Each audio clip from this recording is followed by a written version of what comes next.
días, bienvenidos a una nueva edición de la filosofía y sus laberintos.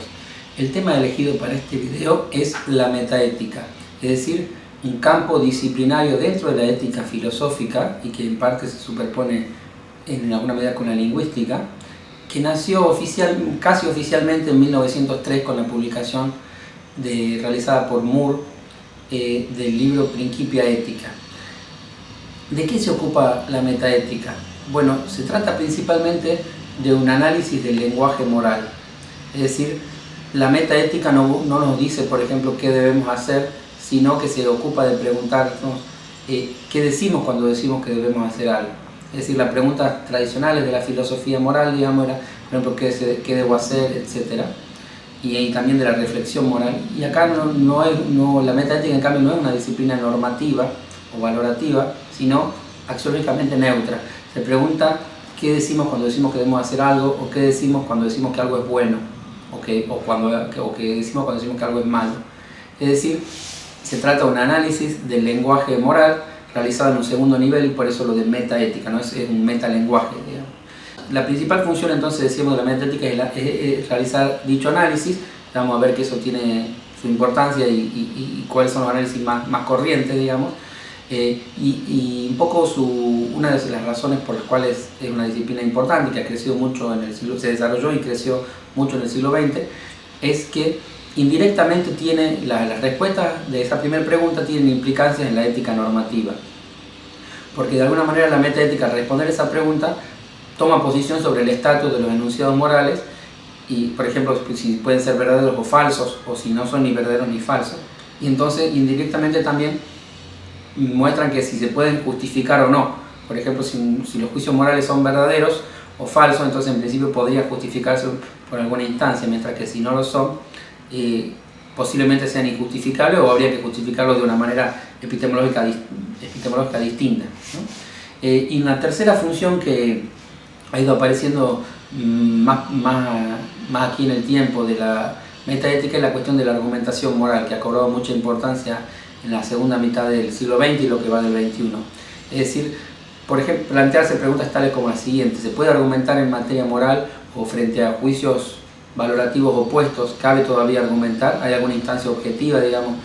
Y si esa argumentación es a su vez una argumentación concluyente o una argumentación que puede ser a su vez contraargumentada en un nivel similar, digamos, sin que una de las partes pueda decir que tiene la razón. Bueno, ese tipo de preguntas han dado lugar también a posiciones muy diferentes, por ejemplo, sobre la lógica de los enunciados morales o sobre teorías de la argumentación, etc., ¿no? Muchas veces ligadas a éticas normativas específicas, ¿no? Como la ética del discurso o la ética de la acción comunicativa y otras posiciones también. Lo que vamos a ver en este video brevemente, aparte de lo que ya he mencionado, es cuáles son las dos principales posiciones frente a la pregunta de qué decimos cuando decimos que algo es bueno, ¿no? Supongamos que bueno lo estamos tomando acá en el sentido moral.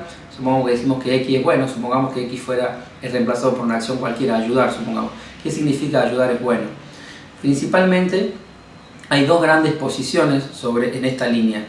La mayoría, que han sido las tradicionales y que preexisten a la existencia de la metaética y que simplemente las reconstruimos a partir del siglo XX, son la idea de que los juicios morales son juicios descriptivos o informativos, al igual que los juicios fácticos o los juicios habitualmente de la ciencia.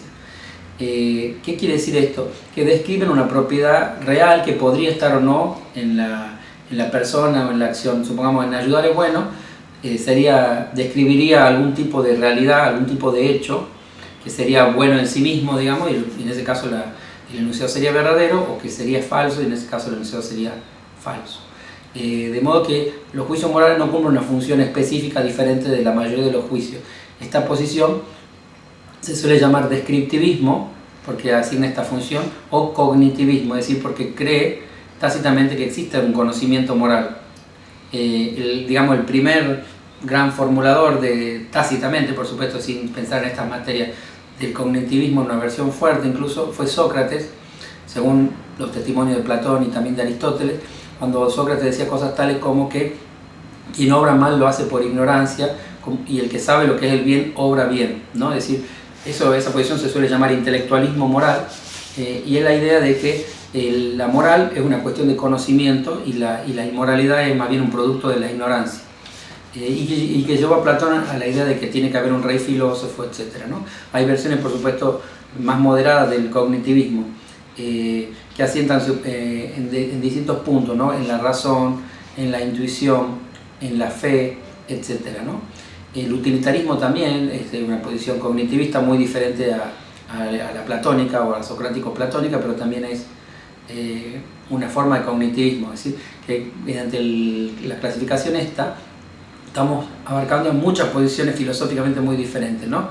Dentro de las que yo me ocupé con más extensión en algunos de los videos de este canal, está la teoría del mandato divino, que es un carácter más bien teológico y que se la puede repasar, digamos, o verla por primera vez en un video que se llama algo así como si depende la moral de la religión, ¿no? En cambio, el no cognitivismo o no descriptivismo, es decir, es la posición, digamos, o el conjunto de posiciones que consideran que los juicios de valor, como X es bueno, o como debo hacer, o se debe hacer tal cosa, no se debe matar, por ejemplo, no son ni verdaderos ni falsos, porque no son descripciones, sino que cumplen una función lingüística diferente.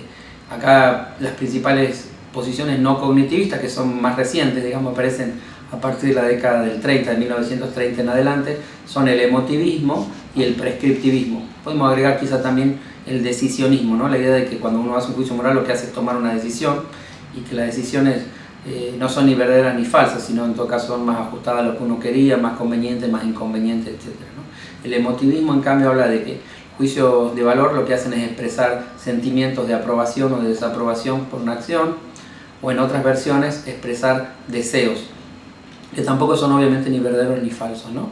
Y después está el prescriptivismo, que considera que la función central digamos, del discurso moral es la de prescribir, pero con algunas propiedades específicas que, bueno, exceden a este video, ¿no? También, y nuevamente, sobre el emotivismo en particular, hay un video en este mismo canal que se llama así, ¿no? Y cuyo principal formulador es Alfred Ear. Bueno, estas entonces son las principales posiciones. Obviamente, como parece más o menos obvio, ambas tienen implicancias importantes sobre la ética normativa, porque la primera implican en principio que podría de alguna manera justificarse los juicios de valor, mientras que la segunda, por lo menos en la versión emotivista y decisionista, implican que no podría justificarse, sea porque la ética es un conjunto de deseos o de sentimientos o de decisiones. Bueno, esto ha sido todo por este video, espero les haya gustado, y si quieren dejar comentarios o compartir o suscribirse al canal, se lo agradecería mucho. Hasta una nueva ocasión.